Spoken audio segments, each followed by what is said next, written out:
The rain came down like judgment itself, hammering the windshield of Alicia Hopkins' battered white pickup truck as she pulled away from the Metrotech building. Her shift had ended 20 minutes ago. 16 hours of scrubbing floors, emptying trash bins, and making herself invisible to people who earned in a day what she made in a month. Her janitorial uniform clung to her skin, damp with sweat and the mop water that had splashed up during her final rounds. Every muscle in her body begged for rest. Every thought in her mind circled the same prayer. Just get home. Just survive another day. On the passenger seat sat a foam container, her only meal, leftover chicken and rice she'd saved from lunch, the food that would have to carry her through tomorrow, too. Her stomach had stopped growling hours ago, resigned to its emptiness. That's when she saw him. An elderly man stood in the rain beside a dead luxury sedan, his soaked suit jacket hanging off his thin frame like a burial shroud. He wasn't waving for help. He wasn't asking for anything. He was just shivering, violently, his weather hands pressed against the car's hood, as if trying to draw warmth from cold metal. Most people would have driven past. Most people would have minded their business, protected their peace, survived their own storms first. Alicia Hopkins was dead tired, drenched, and hungry, but she wasn't most people. She stopped. Welcome to the Brian's Tales, where every story takes you on an unforgettable journey. Whether it's thrilling adventures, heartwarming moments, or tales that'll keep you on the edge of your seat, this is your destination for captivating storytelling. If you love getting lost in exciting narratives and discovering new worlds with every video, you're in the right place. Don't forget to hit that like button and subscribe so you never miss out on the next amazing tale. Trust me, you won't want to miss what's coming next. Alicia's hands trembled as she killed the engine. Through the rain-streaked windshield, she could see him, a crumpled figure pressed against the brick wall, his expensive suit clinging to his thin frame like wet newspaper. She should keep driving. She should mind her business.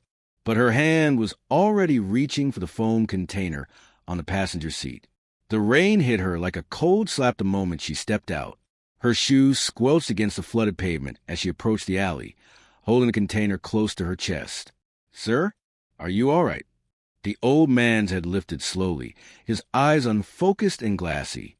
Water dripped from his silver hair, running down his weathered face. He looked at her as if she were a mirage. I don't." His words came out broken. "I can't seem to remember." Alicia knelt beside him, ignoring the cold water seeping through her pants. Up close, she could see he was shaking violently, his lips tinged with blue. She shrugged out of her jacket, the only decent one she owned, and draped it over his shoulders. "Here, let's get you warm." She opened the foam container, steam rising from the rice and chicken she'd been dreaming about for hours. "When's the last time you ate?" He stared at the food, bewildered. I don't know." "That's okay." Alicia pressed the container into his hands. "Just eat something. You need your strength back." "But this is yours." There was recognition in his voice, understanding what she was giving up. "I'll be fine." She smiled despite her growling stomach. "You need this more than I do." She pulled out the crumpled bills from her pocket, maybe $12, and tucked them into the jacket. "There's a shelter 3 blocks north. Get warm, get some rest." "Why?" The word was barely a whisper. "Why would you do this?" "Because somebody needs to care, sir." Alicia stood, rain running down her face. "That's all." She walked back to her truck before she could change her mind. As she drove away, she glanced in the mirror. Pa Derek Moore sat there, the container steaming in his hands, her jacket wrapped around his shoulders. He was watching her taillights, and something had shifted in his expression. Something profound. His hands had stopped shaking, but tears were mixing with the rain on his weathered cheeks. Alicia drove home with an empty stomach and a heart that somehow felt fuller than it had in years. The lobby clock read 6:47 a.m. when Alicia pushed through the glass doors, her legs heavy as lead. 15 minutes late. She'd overslept after lying awake most of the night, her empty stomach refusing to let her rest. She moved quickly toward the service elevator, hoping to slip downstairs unnoticed. "Ms. Hopkins." The voice stopped her cold. Mr. Dixon stood by the security desk, arms crossed. His thin lips curved into something that might have been a smile if there was any warmth in it. 3 other staff members lingered nearby, their morning coffee forgotten as they sensed what was coming. "You're late." He said it loud enough for everyone to hear, his voice echoing off the marble floors. "I know, Mr. Dixon. I'm sorry. It won't happen." "No, it won't." He took a step closer, and she could smell the expensive cologne, see the pleasure dancing in his eyes. "Because you're done here. Effective immediately." The words hit her like a physical blow. "What? Mr. Dixon, please, You just what? Thought the rules don't apply to you." He gestured to the gathered staff, performing for his audience. "People like you need to learn that actions have consequences. You can't just show up whenever you feel like it and expect to keep your job." It was 15 minutes. "I've never been late before, and now you never will be again. Security will escort you to collect your things." The humiliation burned hotter than any exhaustion. Alicia felt every eye on her as the security guard approached, his face apologetic but firm. She followed him to the basement locker room in silence, her hands shaking as she gathered her spare uniform, her thermos, the small photo of her mother she kept taped inside her locker. When she emerged, Mr. Dixon was waiting by the exit, ensuring she left through the back door like the trash she'd spent years hauling away. The morning sun was too bright, too cheerful for this moment. Alicia clutched her cardboard box to her chest, tears streaming down her face, and wondered how kindness had cost her everything. From the 23rd floor, Pa Derek Moore watched the small figure emerge from the building's back entrance, a cardboard box pressed against her chest. Even from this height, he could see the defeated slump of her shoulders, the way she paused to wipe her face before walking toward the bus stop. His hands tightened on the windowsill. The night before, he'd stood in that alley by choice. For 40 years, he'd built an empire from these offices, insulated by wealth and reports and quarterly projections. But numbers on paper never showed him the truth, whether the heart of his company still beat with the values his mother had taught him when they'd lived in a shelter downtown. So he dressed in his oldest suit, walked into the rain, and waited to see who his city had become. And a janitor with an empty stomach had given him everything. Now she was being thrown out like garbage. Pa Derek turned from the window and pressed the intercom. "Send up all security footage from the basement and main lobby for the past 6 months. And get me the personnel files for every employee Mr. Dixon has terminated in the last 2 years." The files arrived within an hour. Pa Derek watched the footage in silence, his jaw tightening with each frame. There was Alicia arriving early, staying late, cleaning areas that weren't even her responsibility, helping elderly tenants carry groceries, stopping to comfort a crying intern in the stairwell. Then came the termination records. 15 employees fired by Mr. Dixon in 18 months, every single one a person of color. Every single one for minor infractions. A pattern as clear as it was ugly. Pa Derek picked up his phone, his voice steady and cold.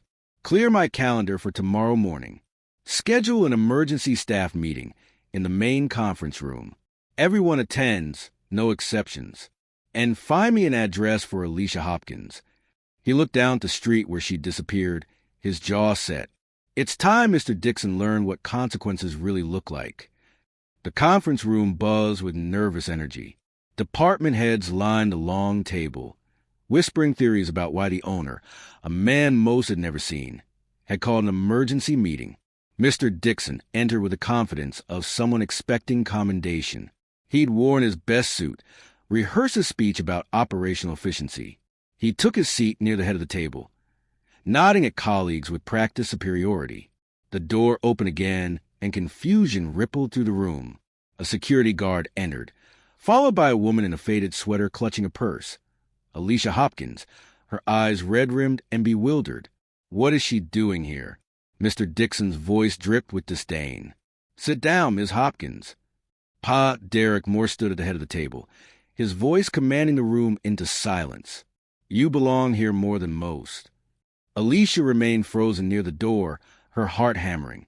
The old man from the alley stood before her in an immaculate suit, transformed but unmistakable. Mr. Dixon leaned forward, obsequious.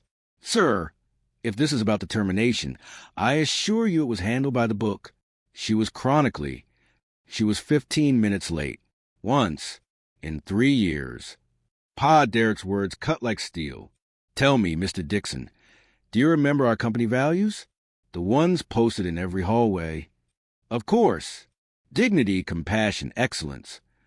2 nights ago, I stood in an alley in the rain. Pa Derek's voice softened, and every eye turned to him. I was cold, confused, alone. And this woman, this janitor you fired like trash, she stopped. She gave me her only meal, her jacket, her last few dollars. His voice cracked. She gave me dignity when I had none. The room fell silent. Ms. Hopkins, you're reinstated effective immediately. As facilities manager. Mr. Dixon, you're suspended pending investigation. Pa Derek gestured to security. Escort him out. Mr. Dixon's face drained of color as officers approached. You can't. This is... Actions have consequences, Mr. Dixon. You taught me that yesterday. As they led him away, Pa Derek turned to Alicia, tears in his eyes. Thank you for reminding me what this company was built on. Mr. Dixon sat in his darkened apartment. Suspension letter crumpled on the coffee table, rage burning through his veins like acid. 3 weeks. 3 weeks of watching that woman, that janitor, walk through doors that should have remained closed to people like her. 3 weeks of humiliation while she smiled and thanked people and pretended she belonged. He still had his building access card. Security hadn't thought to ask for it. The first night, he slipped into the parking garage at 2 a.m. Cleaning supplies appeared in the executive bathroom on the 19th floor. Bottles of industrial bleach left carelessly by the sink, mop buckets abandoned in stalls. He photographed everything, sent anonymous emails to the building management committee. The second week, maintenance reports began disappearing from Alicia's office, only to resurface with dates altered, signatures forged. Equipment requests she'd never made appeared in the system, charging thousands to unnecessary supplies.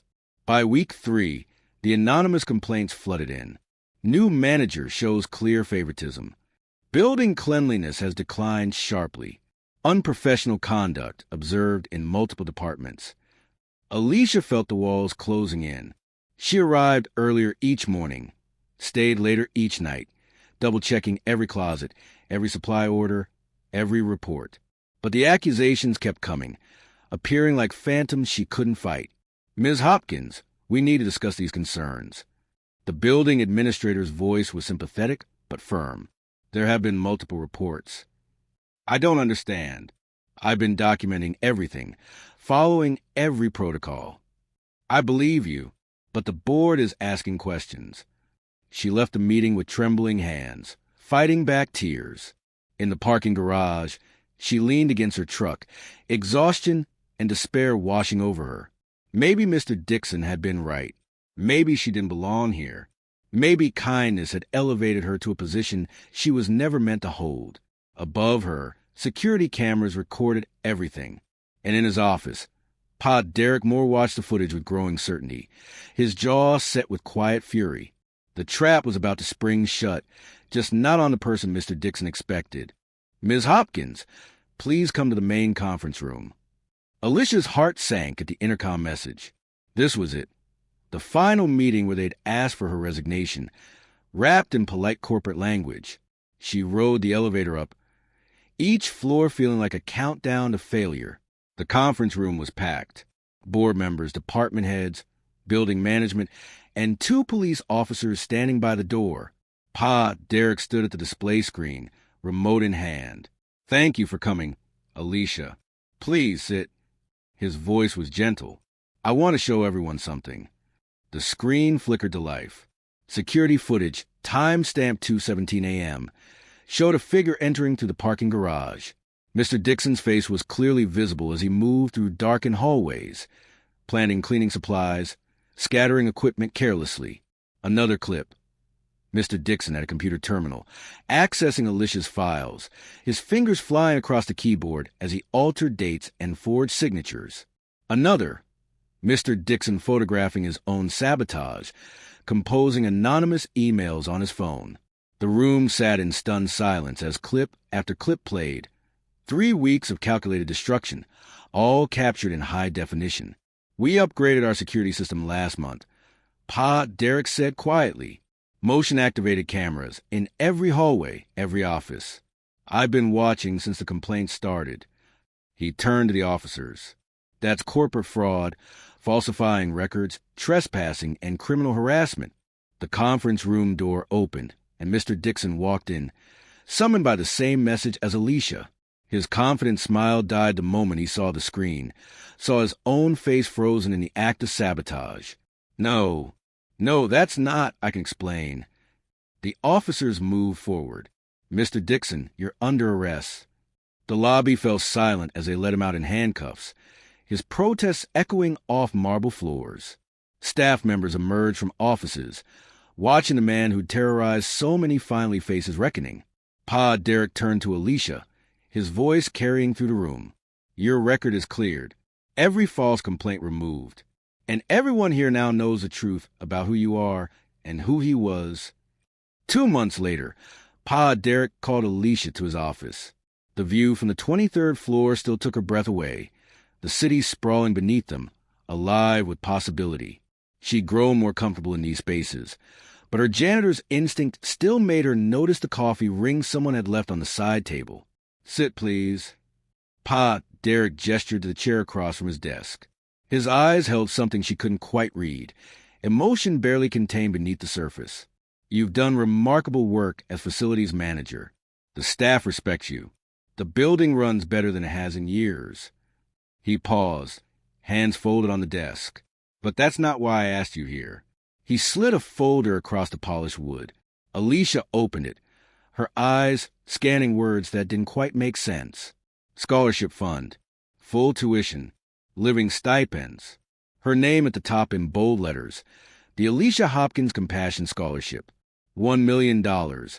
Pa Derek said, his voice thick, for working adults pursuing education. People like you. People who give even when they have nothing left to give. Alicia's hands trembled. I don't understand. 40 years ago, I was homeless.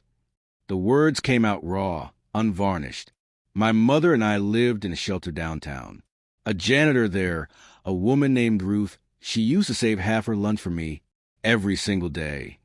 His eyes glistened. She's gone now. But when you stopped in that rain, when you gave me everything you had, his voice broke. You gave me Ruth back. You reminded me why I built all of this. He stood, walked to the window. I was hungry that night, Alicia. Hungry to know if compassion still existed in the city I'd helped build. You fed me, not just with rice and chicken, but with hope. Tears streamed down Alicia's face. I just did what anyone should do. But you're the one who did. Pa, Derek turned to face her. 20 working adults will receive full scholarships this year. Because of you. Because you stopped. 6 months later, Alicia's life had found a rhythm she'd never thought possible. The facility's apartment ran like clockwork. Her team respected her, and 3 nights a week she attended business management classes, paid for by the scholarship that bore her name. She was leaving campus one evening when she saw him. Mr. Dixon knelt on the sidewalk in an orange vest, scraping gum off the pavement with a putty knife. His court-ordered community service. His expensive suit had been replaced by worn jeans and a faded jacket. His shoulders, once rigid with superiority, now curved with defeat. Alicia's first instinct was to walk past. He'd tried to destroy her, after all.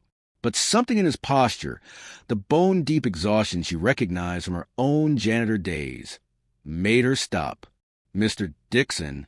He looked up, and she saw something she'd never seen before. Genuine remorse. His eyes were red-rimmed, his face gaunt. Ms. Hopkins. He struggled to his feet. I don't expect you to. Are you looking for work? Real work after this? He blinked, confused. I've applied everywhere. No one will touch me with my record. Alicia reached into her bag, pulled out a business card and pen. She wrote on the back, her handwriting steady. This is a recommendation for a fresh start. It won't erase what you did, but it might open a door. His hand shook as he took it. Why would you do this? After everything Someone once told me that people like us need to learn that actions have consequences. Alicia met his eyes. They do. You've learned that. But second chances matter too. I got mine in the rain. Maybe it's time you got yours. She walked away, leaving him standing there with tears streaming down his face. The card clutched in his trembling hands like a lifeline he didn't deserve but desperately needed. Compassion, Alicia had learned, wasn't about what people deserved. It was about what they needed to become better. The auditorium blazed with light and hope. 20 faces, night shift workers, single parents, dreamers who'd been told they were too old, too poor, too late, sat in the front rows wearing expressions of disbelief and joy. The first recipients of the Alicia Hopkins Compassion Scholarship. Alicia stood at the podium, Pa Derek beside her, and looked out at the crowd. In the back row, she noticed a young woman in a janitor's uniform, still wearing her work badge, her eyes bright with something fierce and determined. "I was hungry that night," Alicia began, her voice steady. "We both were." She glanced at Pa Derek, who nodded, his eyes glistening. "But by morning, we were both fed, just not the way I expected." He was fed with hope that compassion still existed. I was fed with the knowledge that kindness is never wasted, even when it costs us everything. The audience erupted in applause. The young janitor in the back row wiped her eyes, something shifting in her expression, a decision being made, a future being rewritten. After the ceremony, Alicia drove home through familiar streets. The rain had returned, softer now, and through the sheets of water, she saw a figure huddled at a bus stop, a teenage boy, shivering, his thin jacket soaked through. She didn't hesitate, didn't calculate the cost or consider the inconvenience. She simply pulled over, reaching for the granola bars in her glove compartment and the emergency blanket in her back seat. "Hey," she called through the window. "You okay?" The boy looked up, surprised that anyone had stopped, that anyone had seen him at all. Alicia smiled, remembering a rainy night and an old man and a choice that changed everything. "Come on, let's get you somewhere warm." As she drove the boy to the youth shelter, she thought about cycles and legacies, about how one act of kindness could ripple outward like stones thrown into still water, creating waves that touch shores you'd never see. The rain continued to fall, and somewhere in the city, someone else was choosing to stop, to see, to care. The cycle continued. If this story touched your heart, don't keep it to yourself. Hit that like button and subscribe to the Brian's Tales for more stories that remind us of the power of kindness, the strength of compassion, and the truth that one person's choice can change everything. Your support helps us continue sharing stories that matter, stories that inspire us to be better, to see each other, to stop when others keep driving. Tell us where you are watching from. Let's give you a shout out in our next video. Thank you for listening.